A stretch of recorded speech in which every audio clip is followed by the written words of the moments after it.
नमस्कार। आज के इस दिलचस्प आर्थिक विश्लेषण में जुड़ने के लिए बहुत बहुत धन्यवाद।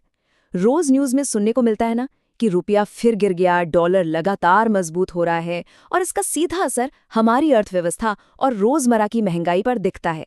लेकिन क्या कभी दिमाग में ये सवाल आया है कि दुनिया भर में हर देश की करेंसी की वैल्यू आखिर अलग-अलग क्यों होती है?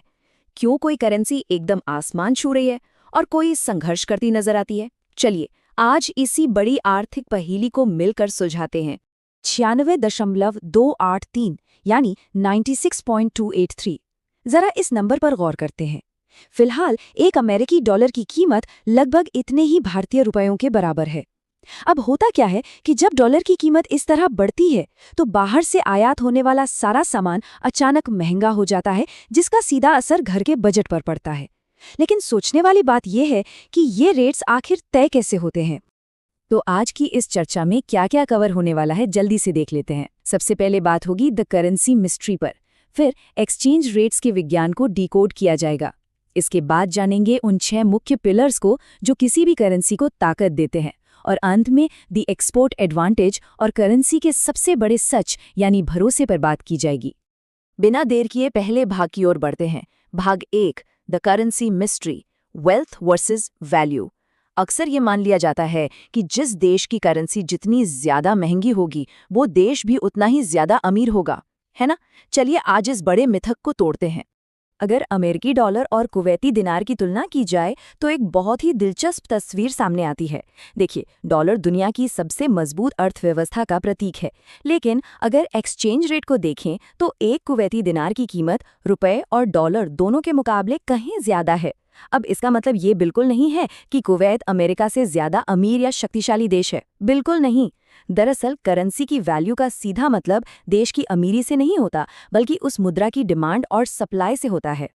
और यही डिमांड और सप्लाई का सिद्धांत अगले और बहुत ही महत्वपूर्ण हिस्से की तरफ ले जाता है। भाग 2, decoding exchange rates, the market mechanism. आखिर टीवी और न्यूज़पेपर में दिखने वाली ये करेंसी के रेट्स तय कौन कर रहा है? अब यहाँ सबसे दिलचस्प बात यह है कि करेंसी भी ना बाजार में एक आम प्रोडक्ट की तरह ही बर्ताव करती है। एक्सचेंज रेट असल में वो मूल्य है जो तब तय होता है जब एक देश की मुद्रा दूसरे देश की मुद्रा के मुकाबले खरीदी या बेची जाती है, और ये पूरी तरह से मार्केट की डिमांड और सप्लाई पर टिका है, बिल्कुल किसी सब्जी या राशन के बाजार की तरह। अगर किसी देश की करेंसी की डिमांड ज्यादा है और सप्लाई कम है तो जाहिर सी बात है उसकी कीमत अपने आप बढ़ जाएगी। चलिए आगे बढ़ते हैं भाग 3 पर, ताकत के 6 स्तंभ। आखिर ये मांग बढ़ाता कौन है? अब सबसे बड़ा सवाल यही उठता है कि ग्लोबल लेवल पर किसी देश की करेंसी की डिमांड अचानक बढ़ती या घटती कैसे है। इसे समझने के लिए उन 6 बड़े स्तंभों यानी पिलर्स को देखना होगा जो किसी भी करेंसी की ताकत तय करते हैं। ये 6 फैक्टर किसी भी मुद्रा की ताकत की असली नींव हैं। पहला है मजबूत अर्थव्यवस्था। अमेरिका जैसी स्ट्रॉन्ग इकोनॉमी पर पूरी दुनिया को भरोसा होता है, इसलिए डॉलर की डिमांड हमेशा हाई रहती है। दूसरा है महंगाई। बढ़ती महंगाई खरीदने की क्षमता को एकदम गिरा देती है, जिससे करेंसी कमजोर होने लगती है। तीसरा बहुत ही अहम फैक्टर है ब्याज दरें। जब कोई भी केंद्रीय बैंक अपनी ब्याज दरें बढ़ाता है तो विदेशी निवेश बढ़ जाता है और करेंसी मजबूत हो जाती है। इसके अलावा चौथा है निर्यात। जितना ज्यादा सामान बाहर भेजा जाएगा, विदेशी मुद्रा उतनी ही ज्यादा आएगी। पांचवा फैक्टर है राजनीतिक स्थिरता। एक स्थिर और मजबूत सरकार हमेशा निवेशकों को आकर्षित करती है। और छठा फैक्टर है विदेशी मुद्रा भंडार, मतलब जिस देश के पास अपना फॉरेक्स रिजर्व जितना बड़ा होगा, उसकी करेंसी पर गिरने का दबाव उतना ही कम रहेगा। इन 6 फैक्टर्स को अच्छे से समझने के बाद अब एक ऐसे कॉन्सेप्ट की तरफ बढ़ते हैं जो हमारी आम सोच से बिल्कुल ही उलट है। भाग 4, द एक्सपोर्ट एडवांटेज, रणनीतिक अवमूल्यन। क्या कोई देश जानबूझकर अपनी करेंसी को कमजोर रखना चाहेगा? सुनने में अजीब लगता है ना? ये प्रोसेस बहुत ही शानदार तरीके से दिखाती है कि अर्थशास्त्र यानी इकोनॉमिक्स में हमेशा महंगी चीज ही फायदेमंद नहीं होती। कई बार देश अपनी करेंसी को जानबूझकर कमजोर रखते हैं। अब सवाल उठता है कि ऐसा क्यों? क्योंकि करेंसी कमजोर होने से इंटरनेशनल मार्केट में उस देश का सामान सस्ता हो जाता है, और कीमतें सस्ती होने से ग्लोबल लेवल पर उसकी बिक्री यानी एक्सपोर्ट तेजी से बढ़ जाता है। इसका सीधा सा मतलब है कि निर्यात बढ़ाने के लिए एक कमजोर करेंसी एक बहुत ही सोची समझी रणनीति का हिस्सा हो सकती है। वैसे जब दुनिया की सबसे मजबूत करेंसीज की बात होती है तो इस लिस्ट में सिर्फ अमेरिकी डॉलर का ही दबदबा नहीं है। कुवैत का कुवैती दिनार, बहरीन का बहरीनी दिनार और यूनाइटेड किंगडम का पाउंड स्टर्लिंग दुनिया की सबसे मजबूत और महंगी मुद्राओं में गिने जाते हैं।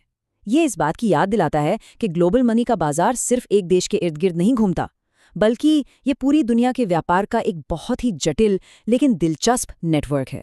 इस पूरे नेटवर्क को समझने के बाद अब हम इस विश्लेषण के सबसे अहम हिस्से पर आते हैं। भाग 5, भरोसा ही कीमत, सबसे बड़ी सीख। तो इन सारी बातों का फाइनल निचोड़ आखिर है क्या?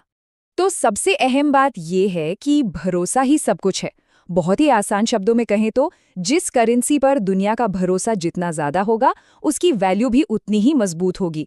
चाहे वो भरोसा एक मजबूत अर्थव्यवस्था के कारण आ रहा हो, राजनीतिक स्थिरता के कारण हो, या फिर बेहतर एक्सपोर्ट नीतियों के कारण। अंततः वो जो एक कागज का टुकड़ा होता है ना, उसकी पूरी की पूरी कीमत सिर्फ और सिर्फ उस भरोसे पर टिकी है जो दुनिया उस पर करती है। इस चर्चा को विराम देने से पहले एक बहुत ही जरूरी सवाल पर विचार करना बनता है। भविष्य में जब भी वैश्विक अर्थव्यवस्था में कोई बड़ा शिफ्ट या बदलाव होगा, तो उसका रोजमर्रा की जिंदगी और जेब में रखे पैसों की वैल्यू पर क्या असर पड़ेगा?